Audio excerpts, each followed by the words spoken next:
Este fin de semana, el Premio Nobel de Literatura Mario Vargas Llosa se pronunció a favor de la candidatura de Fujimori, reconociendo que durante mucho tiempo él había tenido una posición sumamente crítica, que ha quedado plasmada en sus escritos, en sus columnas, en sus dichos, en sus pronunciamientos a través de entrevistas.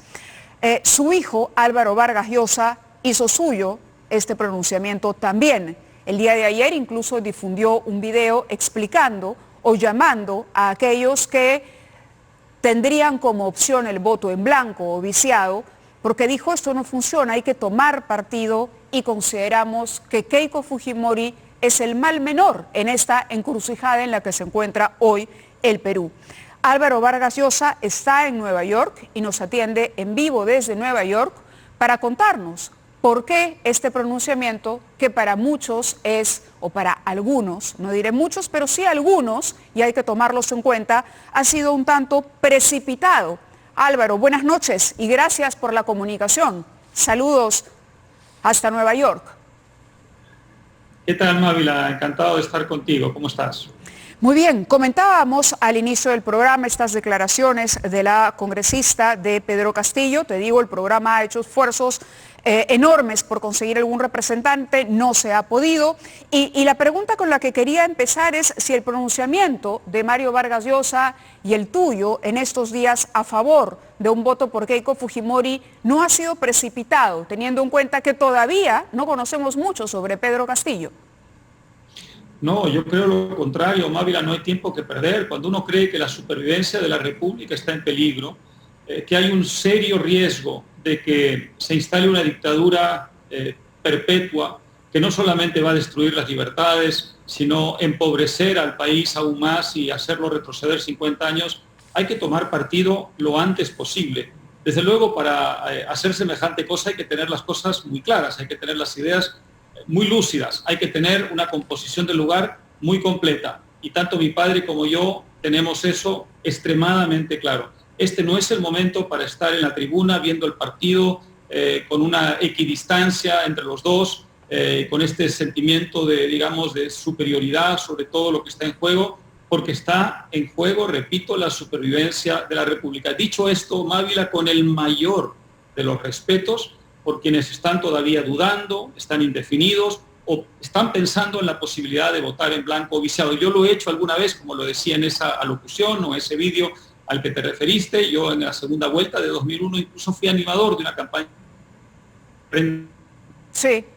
El voto en blanco o viciado siempre juega a favor del que va primero y que en última instancia no es posible, como creen seguramente de muy buena fe muchos de los que piensan votar en blanco o viciado, no es posible alcanzar los 2/3 de la votación para anular las elecciones y empezar de nuevo. No va a haber 66% de voto en blanco y viciado de ninguna manera. Así que ese es un voto que solo va a beneficiar a quien va primero, que en este momento es el señor Castillo. Está, repito, en juego la supervivencia de la democracia, de la libertad y de la República. ¿Por qué tan tajantemente podemos asegurar ello? Yo le preguntaba o te preguntaba por qué la convicción y si aquí no hay una anticipación, y me respondías que no, que hay que tener el panorama claro y que ustedes lo tienen claro. ¿Cuál es esa claridad o esos argumentos que hoy deberíamos dar a conocer o deberíamos tomar en cuenta para emitir este voto? Tenemos una experiencia peruana y tenemos una experiencia latinoamericana. La experiencia peruana de la dictadura de Velasco, la experiencia peruana del primer gobierno de Alan García y la experiencia latinoamericana de las dictaduras de Hugo Chávez, de Rafael Correa, de Evo Morales.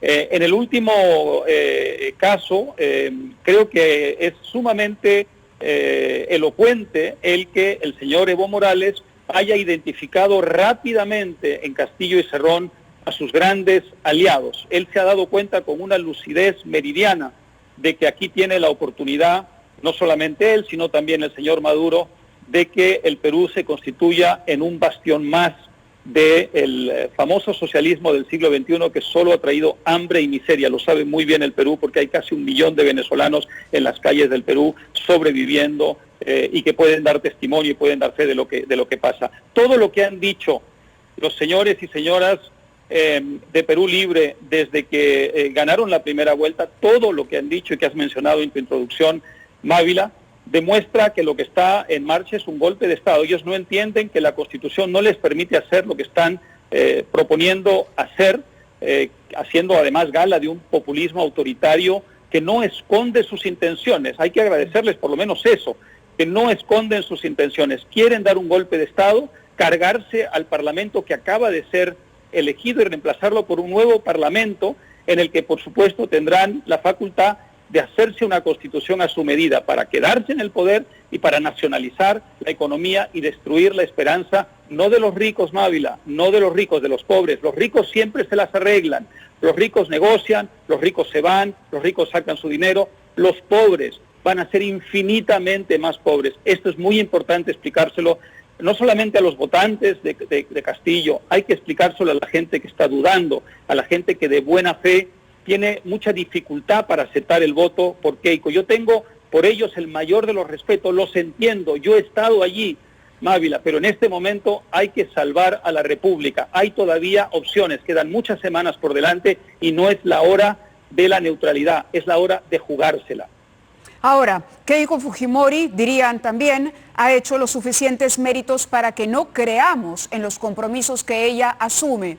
Ella ha dicho, después de conocer el pronunciamiento de tu padre, que le ha ofrecido las garantías solicitadas. ¿De qué garantías estamos hablando? ¿Cuáles son esas garantías solicitadas y qué es lo que ha prometido Keiko Fujimori a Mario Vargas Llosa? Mávila, no son las garantías que Mario Vargas Llosa pide y mucho menos exige, sino las que reclama la sociedad peruana. Todo el Perú le reclama a cualquiera que gane la elección, en este caso estamos hablando de Keiko, le reclama que respete escrupulosamente la Constitución y que si quiere modificar algún artículo pase por los instrumentos que la propia Constitución pone a disposición de los congresistas para este cambio constitucional, que respete escrupulosamente la libertad de expresión, que a los 5 años, es decir, terminado el mandato, se vaya a su casa después de unas elecciones libres que producirán a un sucesor o sucesora y que respete escrupulosamente la independencia del Poder Judicial. Ella se ha comprometido en público y se ha comprometido en privado a hacer eso mismo. Hay una gran diferencia y lo que estamos escuchando de parte de los señores Cerrón y Castillo, que es la promesa, el compromiso de acabar con la democracia por una vía que no está dentro del Estado de Derecho peruano, que no está dentro de la legalidad, que no contempla la normativa peruana. Uno no puede impunemente rebelarse contra la legalidad del Perú y pretender que una mayoría de peruanos respalden eso, porque eso realmente iría contra todo lo que ha aprendido el Perú en 2 siglos de vida republicana independiente, que los autoritarismos, que las dictaduras destruyen a los países. La pregunta la reitero de otra manera. ¿Por qué creerle ahora a Fujimori que esto no ocurrirá, que ella no incumplirá estos compromisos que dice hoy respetará? El hecho de no quedarse más tiempo del que debe quedarse en el gobierno, el hecho de que cualquier modificación se hará siguiendo canales democráticos, cuando incluso ella ha tenido una fuerza en el Parlamento y esa fuerza del Parlamento ha tenido un comportamiento absolutamente destructivo. El antifujimorismo es hoy la mochila más pesada que tiene esa candidatura alternativa a la de Castillo y quizá el punto a favor que tiene Castillo en esta encrucijada. ¿Cómo no, Mávila? Es una pregunta muy legítima que nos hacemos también los que hemos tomado partido por su candidatura en este momento dramático de la historia del Perú. Yo creo que hay que recordar varias cosas. Quizá la más importante es la siguiente. Mávila, desde hace ya muchos años que cada vez que se ha observado en el fujimorismo la intención de o bien desbordar el marco democrático o bien obstaculizar el funcionamiento de las instituciones, la reacción de la sociedad peruana fue una reacción contundente y victoriosa. No lo lograron nunca más. Creo que esa lección es una lección que Keiko ha aprendido. Yo creo que ella ha escarmentado porque ha pagado un precio muy alto, ella y su familia y su partido político, por los errores del pasado. El 13 y pico % que ha obtenido en la primera vuelta que en comparación es bajo con ese porcentaje enorme que obtuvo en la primera vuelta de hace 5 años, así lo demuestra. Cuando ella nos dice que se compromete firmemente a respetar la democracia, la libertad de expresión y, por supuesto, la independencia del Poder Judicial, yo lo que observo ahí es a una persona que ha ido aprendiendo, en cierta forma, a golpes en los últimos años, que hay ciertas cosas que la sociedad peruana no va a permitir. Pero además, quiero creer que ella y sus partidarios entienden que ante la gravedad de lo que está en juego, que ante el peligro enorme que corre la República, muchos peruanos que no tienen nada que ver con el fujimorismo y que están, y yo espero que aún más, el mayor número, estarán en las próximas semanas dispuestos y dispuestas a apoyarla, son personas que tienen derecho a pedir de ella un compromiso democrático aún más profundo, aún más leal, aún más firme del que ha hecho hasta ahora en público y en privado. Yo quiero creer que ella ha aprendido esa lección y estoy dispuesto a darle el beneficio de esa duda, porque al otro lado no hay ninguna duda, Mávila. Están ofreciéndonos un golpe de Estado, una dictadura a la semejanza de Venezuela, de Ecuador y de Bolivia, en el caso de Ecuador y Bolivia en la anterior etapa. Yo tengo frente a esto una convicción absoluta de que no hay una equivalencia entre ambas candidaturas en este momento, enfatizo, en este momento de la historia del Perú. Quizá a la señora Fujimori, como peruanos, le podríamos pedir, entre otras cosas, por ejemplo, quienes todavía estén en duda y puedan tomar en cuenta esta recomendación que se hace, pedirle, por ejemplo, entre otras cosas, que no bien termine el periodo, el proceso que ella enfrenta, por ejemplo, lo encare como debe ser. Es un proceso que quedaría suspendido en caso de que ella se convierta en presidenta de la República, es lo que han dicho las autoridades encargadas de esto. Pero quizá podría referirse a eso o reconsiderar el tema del indulto a su padre. ¿Qué más se le puede pedir, qué le puede pedir el electorado peruano a Keiko Fujimori?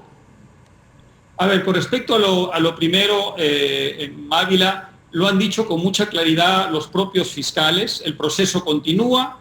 Si ella se convierte en presidenta, evidentemente se suspende o se congela durante el periodo de su mandato y luego se retoma. Ella ha aceptado esas reglas de juego, las ha aceptado de una manera muy clara. De manera que creo que eso responde a tu pregunta. Con respecto a lo segundo, hay unos canales evidentemente institucionales que ella tendrá que seguir para cumplir ese ofrecimiento que ha hecho con respecto a su padre.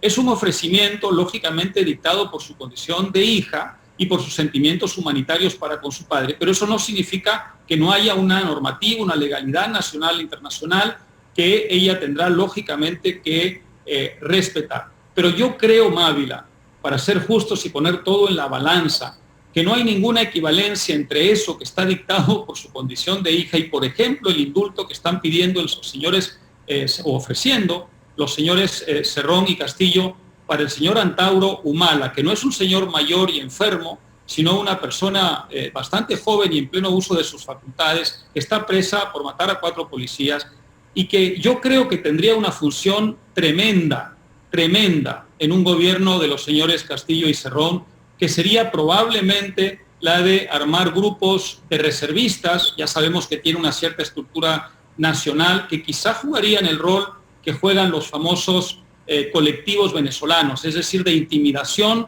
de la sociedad cada vez que se produzcan manifestaciones de descontento o de crítica con el gobierno. El señor Castillo y el señor Cerrón no son hijos, no son parientes del señor Antauro Humala, lo único que tienen es una identificación ideológica y política con él. Ese es un indulto que yo creo que entraña un riesgo para la República también muy claro. Preguntado por la semejanza de su proyecto con el venezolano, Castillo ha dicho que el Perú no será Venezuela y no será Cuba, sino que crecerá según su propia identidad. ¿Puede existir una alternativa? ¿Podría existir una tercera vía que no esté entre esa dualidad Venezuela o Perú actual? Todos decían lo mismo, Mávila. Nadie va a decir mi proyecto es exactamente el mismo que el de otro país, porque cada país tiene unos matices de diferencia y sobre todo un público que no aceptaría una injerencia extranjera tan escandalosa y tan desembosada. El señor Correa decía en Ecuador, esta es una revolución netamente ecuatoriana, e hizo una revolución ecuatoriana bastante parecida a la de Venezuela, con algunos matices de diferencia. Y pasó lo mismo con el señor Evo Morales en Bolivia. Y en todo caso no hay que creerme a mí, hay que creerles a ellos. Están diciendo que ellos se comprometen a barrer al Congreso democráticamente elegido y reemplazarlo por un nuevo Congreso, al que llaman Asamblea Constituyente, para hacerse una constitución a la medida. Están ofreciendo nacionalizar la economía, están ofreciendo meterse con los programas de televisión abiertamente y regularlos en nombre de la moral pública. Este es el abecedario de las dictaduras del socialismo del siglo XXI. Esto es exactamente lo que hacen todas ellas, cada una con su matiz local. En el caso de Castillo y Cerrón, con su matiz peruano. No hay que ser científicos, no hay que saber de ciencia atómica para identificar un proyecto autoritario cuando está en marcha. Por eso exhorto desde el mayor de los respetos a quienes están pensando votar en blanco y viciado o quienes están todavía indefinidos, que reflexionen con serenidad, con profundidad, con rigor, y estoy seguro que si lo hacen llegarán a la conclusión de que aquí hay una gravísima amenaza para la democracia y las libertades, y que si uno llega a esa conclusión, solo queda una opción para detenerla, que es el voto por Keiko Fujimori.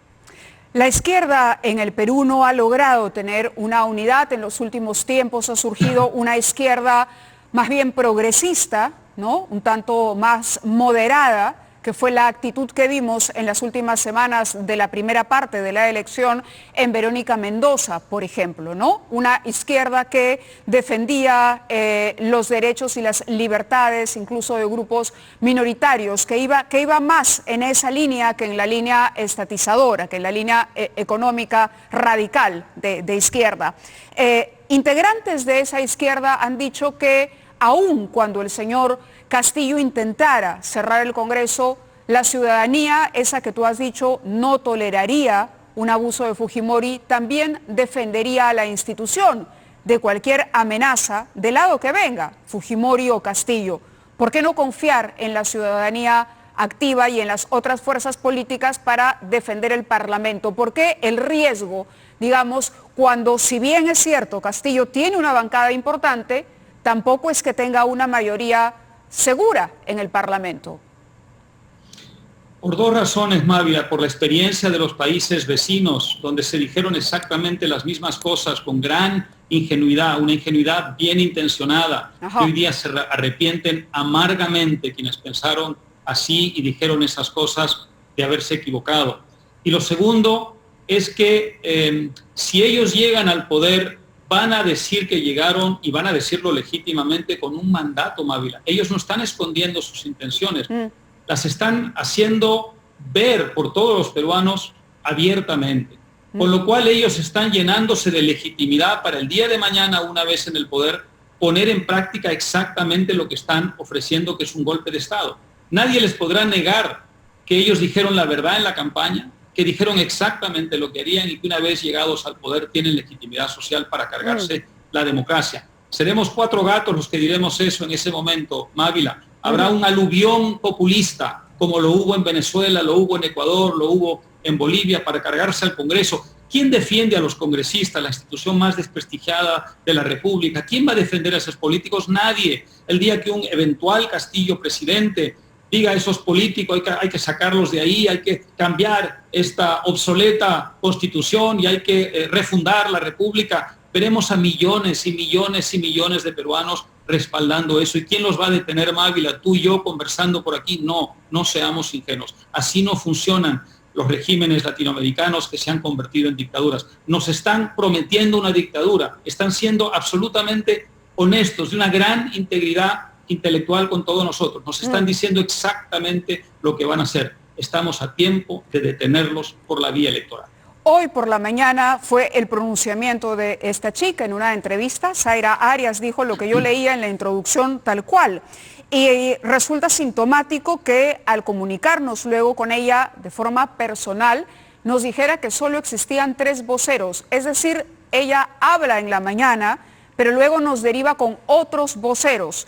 ¿tú dirías que ahí hay también una estrategia para no revelar estos objetivos o para, de alguna manera, cuidar que estas idas de boca puedan asustar a los electores o a quienes están en duda? Podría ocurrir porque ya lo han hecho. Si tú ves una famosa entrevista a Mávila, y qué bueno sería que algún medio y quizá tú misma pudiera rescatarla eventualmente, una famosa entrevista que le hizo el periodista Jorge Ramos, un periodista muy famoso en la televisión hispana en Estados Unidos, a Hugo Chávez en vísperas de la elección. Tienes que ver lo que fue esa entrevista para que te des cuenta de hasta qué punto estaba haciendo exactamente lo que acabas de decir.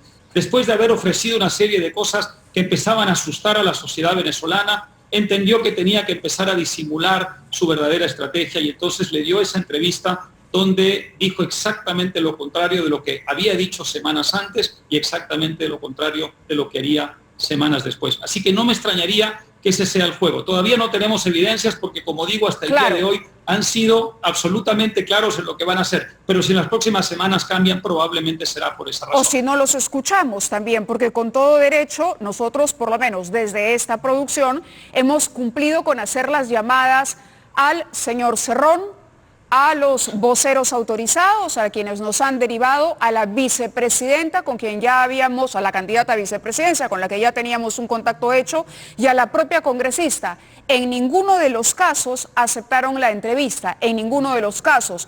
Otro congresista nos ha plantado en 3 ocasiones. Edgar Tello, quien nos ha dicho que mañana estará acá. Esperemos que cumpla con su palabra para poder hacerle estas preguntas. Álvaro, debemos ir a una pausa. Dicho sea de paso, hay una entrevista con el señor Vladimir Cerrón, que no es reciente, pero que a propósito de las declaraciones de la congresista electa se han... han vuelto a hacer noticia que él habla de que la izquierda tiene que aprender a quedarse en el poder, aprender a quedarse en el poder. Y eso es justamente lo que queríamos el día de hoy consultar con sus representantes, pero esto no ha sido posible. Quisiera ir a una pausa, regresar contigo y preguntarte, Evo Morales se ha pronunciado, pero también se ha pronunciado Pepe Mujica, José Mujica, que es de otro tipo de izquierda, una izquierda distinta, no dictatorial, y ha avalado la posición de Castillo y ha dicho que los peruanos deben unirse en torno al proyecto fujimorista. Álvaro, te pido unos segundos nada más para cumplir con la pausa y regresamos. Muy bien, son las 9:29. Álvaro Vargas Llosa nos atiende desde Nueva York a propósito de esta segunda vuelta que confronta a Pedro Castillo con Keiko Fujimori. Yo le preguntaba por el apoyo de José Mujica, el expresidente de Uruguay, que se ha sumado a Evo Morales en este apoyo a Castillo. Pero antes de ello quisiera continuar pensando un poco lo que ha ocurrido en Perú. Y tenía 2 preguntas, Álvaro. Una es que hay ciertamente un descontento con el modelo. Algo hicimos mal, algo hemos hecho mal. Los hemos escuchado además a tu padre, a ti en otras ocasiones, incluso garantizar a contrincantes, a la señora Keiko, en otras circunstancias, por supuesto, pero no podemos mencionar un solo gobierno desde que salimos de la dictadura fujimorista hasta hoy que haya salido invicto de la corrupción. Es una lástima, lo tenemos que admitir, porque el Perú está visto así, te lo pregunta cualquiera desde el exterior, te lo pregunta, y el modelo económico también se ha visto atacado por quienes dicen que no funciona, puesto que no ha logrado solucionar las brechas. ¿Cómo respondemos a esa indignación, a esa frustración que hoy se ve mucho más vigorosa porque la pandemia agravó las cosas? Así es, esa es la tragedia, Mávila, y esa enorme dificultad que tenemos quienes estamos defendiendo una cierta posición para llegar a mucha gente que está francamente indignada con lo que han sido sucesivos gobiernos corrompidos, mediocres, ineficientes y, por supuesto, no se diga nada, la incompetencia que han demostrado para la gestión de la pandemia. Es absolutamente comprensible y lógico que una mayoría de ciudadanos, no solamente los votantes del señor Castillo y el señor Cerrón, una mayoría de ciudadanos estén absolutamente indignados. pero hay que decirles dos cosas. Hay que decirles primero que no hay que matar al enfermo, que el remedio que están proponiendo estos señores mataría al enfermo, que sería infinitamente peor que lo que tenemos hoy día, y repito, no para la gente pudiente, sino para la gente pobre que no tiene cómo defenderse de un régimen como el que se impondría en el Perú. Y lo otro que hay que decir es que hay que profundizar el modelo, hay que ampliar el modelo. No hay que retroceder 50 años y cambiarlo por un modelo infinitamente peor. Claro que es un modelo muy fallido, es un modelo donde todavía las oportunidades están en pocas manos, no hay una economía suficientemente dinámica, moderna, para que pueda haber un ascenso social, para que la gente pueda acceder a la clase media, pero esas son ideas que están en el mercado de ideas peruana, por así decirlo. Hay una serie de personas que están desde hace mucho tiempo, me gustaría creer que soy humildemente una de ellas, defendiendo ideas distintas de las que estaban en vigencia y tratando de demostrar a los ciudadanos que entre la opción de retroceder 50 años, de cambiar ese modelo por algo que ya fracasó en el Perú y en el mundo, hay opciones mejores. Para que nosotros podamos en algún momento adoptar ideas mejores, tenemos que preservar la democracia, la libertad de expresión, la capacidad de cambiar a los gobiernos de acuerdo con la voluntad de los votantes y no con las matonerías de quienes ejercen el poder. Todo eso se termina si son elegidos los señores Cerrón y Castillo Mávila. Así que nadie interprete que quienes estamos defendiendo en esta elección la opción por Keiko, estamos defendiendo la vigencia del modelo tal como está. No, señor. Estamos defendiendo la posibilidad de mejorarlo y sobre todo la posibilidad de cambiarlo por la vía de la legalidad, del respeto a las instituciones, de la civilización. Estamos en el siglo XXI, por Dios, no nos retrocedan al siglo XIX.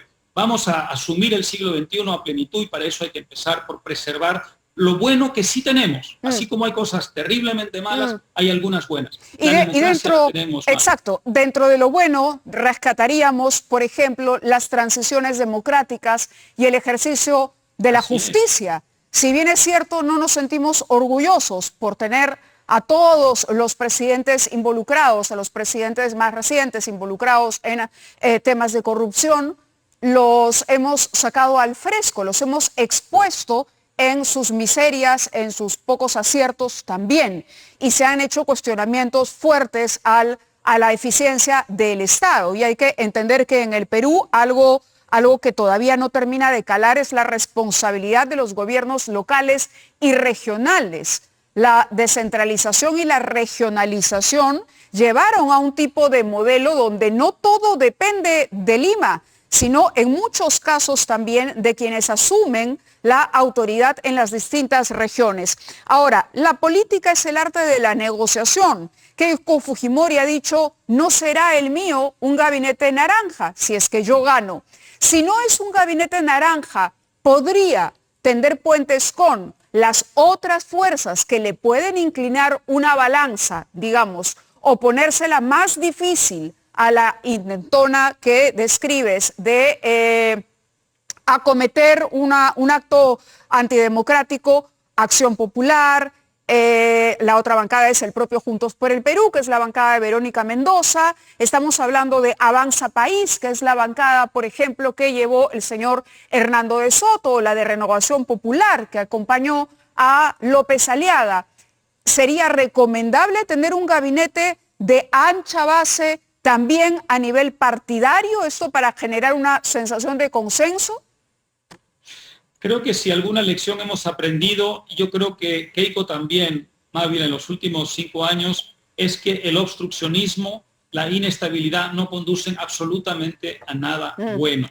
Y desde luego ahí hay errores importantes que Keiko ha reconocido y que tendrá que reconocer las próximas semanas, porque creo que es una manera importante de que ella pueda recuperar un cierto favor ciudadano que ha perdido por la conducta de la bancada de ella en el Parlamento, que todos sabemos que fue obstruccionista. Estoy seguro que ella reconoce ese importantísimo error. Pero a lo que voy es que la lección que hemos aprendido es que es fundamental la estabilidad. Desde luego no la estabilidad para no cambiar nada y mantener las cosas como están. No. La estabilidad para que los gobiernos puedan gobernar, para que puedan poner en práctica sus ideas. Y para la estabilidad, si uno no tiene una mayoría, se necesita eso. Sumar, unir, se necesita dialogar, conversar y llegar a ciertos consensos. y yo creo que ella tiene muy claro que va a ser indispensable en un eventual gobierno suyo que se produzca eso que tú llamas una ancha base. Es una lección meridiana de los últimos 5 años. Yo creo que no corregimos ese problema destruyendo la República, lo corregimos aprendiendo, escarmentando y construyendo sobre las bases de lo que tenemos. ¿Cuál sería el mensaje para los líderes políticos de las otras fuerzas que todavía no se pronuncian? Mira, el mismo que yo daría para todo el mundo, Mávila, y es que es un momento dramático, es un momento urgente, es un momento perentorio que exige tomar partido, que exige movilizarse. A eso que exige, iba. Perdón. Sí, no, te decía que a eso iba porque en algunos casos no se han querido pronunciar y es importante que los líderes políticos hablen porque detrás de ellos hay una cantidad de congresistas que hoy están en el Congreso, que van a estar en el Congreso porque de alguna manera confiaron y apostaron por esas candidaturas. Cuando el líder no se pronuncia, la bancada queda a la deriva y tenemos mayor fragmentación y mayor dificultad. No hay liderazgo y un líder tiene que serlo antes o después de la batalla, ¿correcto? Ojalá, Mávila, que esos políticos no se conviertan en la orquesta que seguía tocando música mientras se hundía el Titanic. Tienen que asumir su responsabilidad y tienen que hacer exactamente lo que estamos haciendo los miembros de la sociedad civil. Identificar los riesgos para la República y también, por supuesto, aprender las lecciones del pasado y, en cierta forma, voltear la página y demostrarle a la sociedad peruana que están dispuestos a empezar algo infinitamente mejor, pero dentro de la democracia, dentro de la Constitución y dentro de la legalidad. De acuerdo. ¿Hay algún tipo de acercamiento más allá de este pronunciamiento con Keiko Fujimori? Por el momento lo que hay es la necesidad de movilizar a una opinión pública que todavía está dudando. Yo no sé exactamente, no tengo una base científica, pero yo calculo que 1/3 de peruanos todavía no lo tienen claro, Mávila. Esto está en juego todavía. Esta elección está sumamente abierta, aunque evidentemente el señor Castillo parte con una ventaja significativa. De manera que creo que esto es lo más importante, que todos unamos esfuerzo para concientizar a la población. Y luego ya vendrá ese otro esfuerzo del que tú hablabas, que es la idea de construir una gobernabilidad en el futuro. Pero en este momento lo más importante, lo más urgente, es que la gente tome conciencia de lo que está en peligro y que Keiko recupere una confianza que ha perdido a través de un compromiso muy profundo, no solamente, por supuesto, con lo que ya ha dicho, que es el respeto a la legalidad, a las libertades y a la Constitución, sino también a través del compromiso de construir una gobernabilidad y una estabilidad que le dé a la República un horizonte, una previsibilidad, todo lo que es necesario para que haya inversión, para que la gente que hoy día está indignada con estas instituciones recupere la fe en ellas. De acuerdo, Álvaro, no quería dejar colgada la pregunta sobre el señor Mujica y también aprovecho para incorporar una última pregunta sobre la participación o de tu padre o tuya en un trabajo más cercano con la candidata Fujimori. A ver, con respecto al simpatiquísimo Pepe Mujica, esto es muy común, Mávila, en América Latina, que cuando las izquierdas se moderan, lo que tienden a hacer es gobernar moderadamente de puertas para adentro y mantener una retórica de puertas para afuera incendiaria y revolucionaria. Esto hacía Pepe Mujica durante su gobierno. Apoyaba a Cuba, apoyaba a Venezuela, luego se arrepintió y dio marcha atrás, pero ya era un poco tarde, ¿no es cierto? Porque le dio más legitimidad a esas dictaduras. Eso hacía Lula da Silva. Lula da Silva, que era un hombre infinitamente corrupto dentro de Brasil, sin embargo, no construyó una dictadura en Brasil, mantuvo la democracia, ¿no es cierto? No nacionalizó empresas, lo que se dedicó sí es a la corrupción. Pero ¿qué hacía de puertas para afuera? Respaldaba a Fidel Castro y lo defendía y lo defendía y lo defendía. Y cada vez que le preguntaba cuando viajaba, oiga, usted no tiene nada que decir, usted que fue víctima de la dictadura brasileña y que vio sus derechos humanos conculcados, no tiene nada que decir con respecto a las víctimas de la dictadura cubana, y él defendía la dictadura cubana. Es muy común en América Latina que ciertas izquierdas que se vuelven democráticas en casa mantienen el apoyo a las dictaduras fuera. Así que lo que está haciendo el señor Pepe Mujica, el simpático Pepe Mujica, es absolutamente coherente con lo que hacen esas izquierdas. No hay que hacerle mucho caso. De acuerdo. Y respecto a la segunda parte de la pregunta. Hay gente infinitamente más capacitada que nosotros para esas tareas, Mávila. Si Keiko me llama a mí para ayudarla a gobernar, no voto por ella. Así que te puedo asegurar que ese riesgo no existe. Ella tiene a su disposición entre los 30 y tantos millones de peruanos a gente infinitamente capacitada para ayudarla a hacer un magnífico gobierno si se lo propone y si primero que nada ayudamos todos a que la república se salve y la democracia se salve. Si logramos eso, luego habrá que construir la segunda etapa de este proceso, que será el de hacer un gobierno viable, estable, con un horizonte previsible, desde luego limpio desde el punto de vista moral. Es absolutamente fundamental. Ella tendrá, si gana las elecciones, Mávila, una oportunidad histórica de limpiar el nombre de su familia, de reivindicar el nombre de su familia ante la historia. Yo quiero creer que ella es profunda y plenamente consciente de esa extraordinaria oportunidad e inesperada oportunidad que le ha dado la historia del Perú a las puertas del Bicentenario. Muchas gracias, Álvaro, por esta comunicación y por la entrevista. Conversaremos más adelante seguramente y si se presenta la oportunidad. Ojalá que así sea. Gracias a ti, Mávila. Encantado. Gracias. Buenas noches.